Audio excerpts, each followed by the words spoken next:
got our spearmint. It's going to be delicious.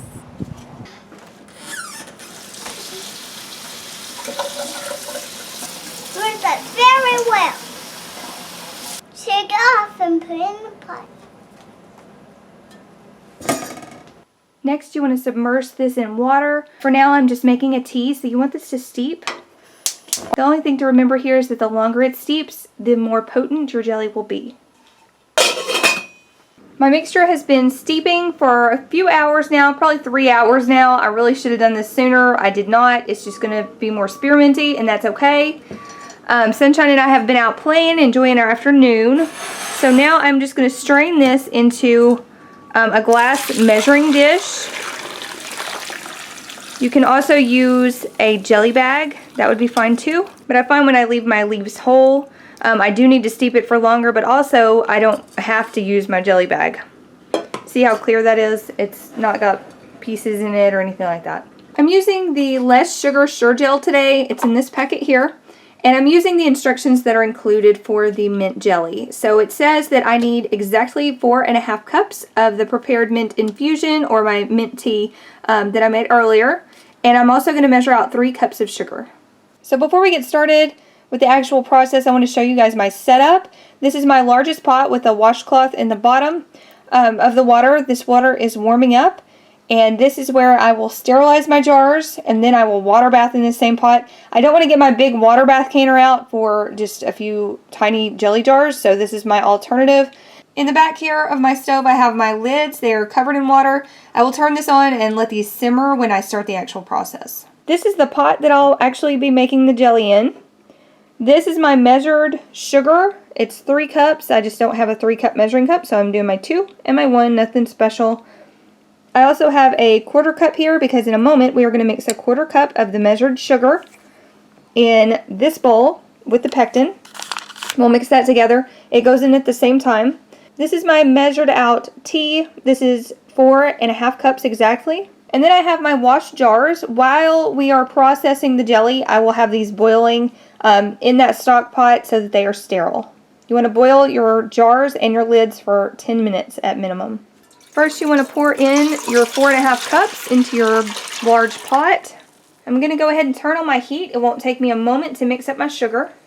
So this is my pectin. I'm adding 1/4 cup of sugar to this. I'm just mixing it together with my whisk. You want this to be thoroughly incorporated together, but I'm about to whisk this in. So less dishes by using the whisk.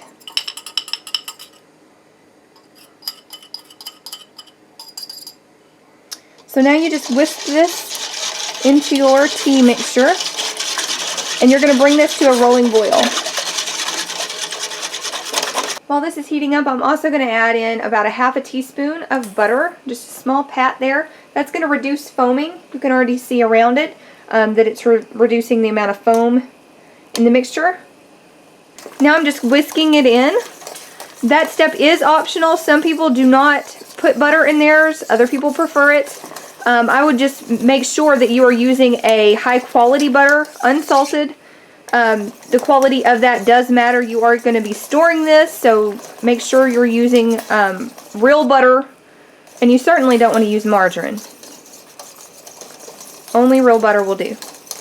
Now we're at a rolling boil. You can tell because when you stir it, it doesn't stop boiling. So I'm going to put in the rest of my sugar.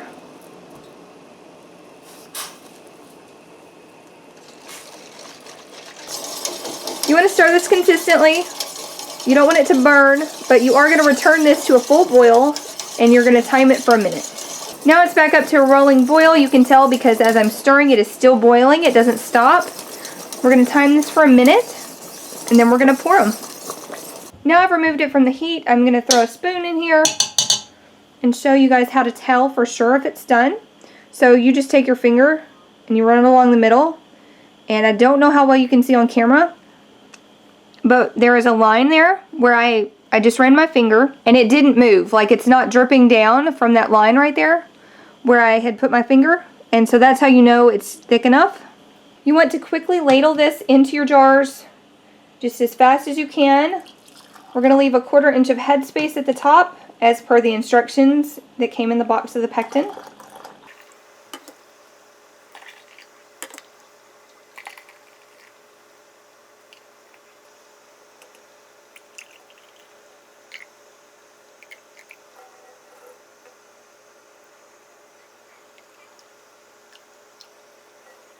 Next, I'm going to wipe my rims here with a paper towel that I put vinegar on.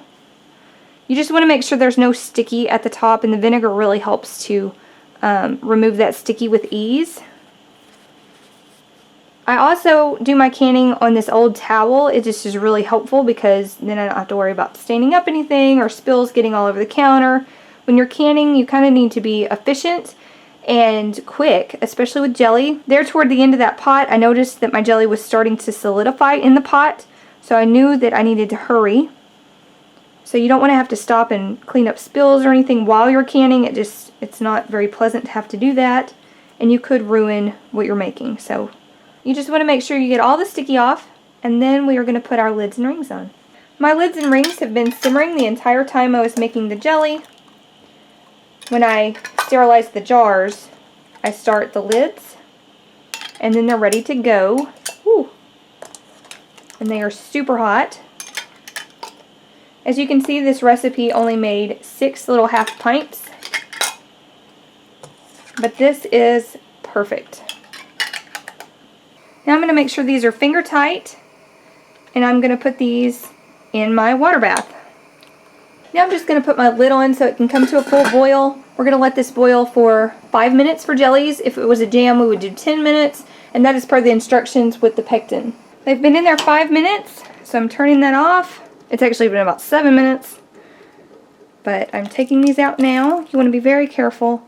Then I like to cover my hot jars in a clean towel. This just takes the moisture off the top. Obviously, you don't want to push your lids down. You want that to happen naturally, but it does get the moisture off the top. And then I seem to have less issues with my lids later. So here we are, y'all, the finished product. These have been sitting on the counter all afternoon, and they are cooled down. They haven't quite gelled all the way, as you can see at the top there. But they will. I'm super excited about these. I have them in these kind of fancy jars because someone gave these to me for free. That was amazing. But I've decided to turn around and give these to my patrons. So if you are getting a spring patron box, if you are eligible for that over on Patreon, this is one of the things that you're going to get in your patron box. So I'm really excited to be sharing this with you guys. A few things you may have noticed. I did not color this. I do not put food coloring or any kind of additives in my jelly. I just don't. Some people prefer it to be green. I don't care. Like, I'm just being honest.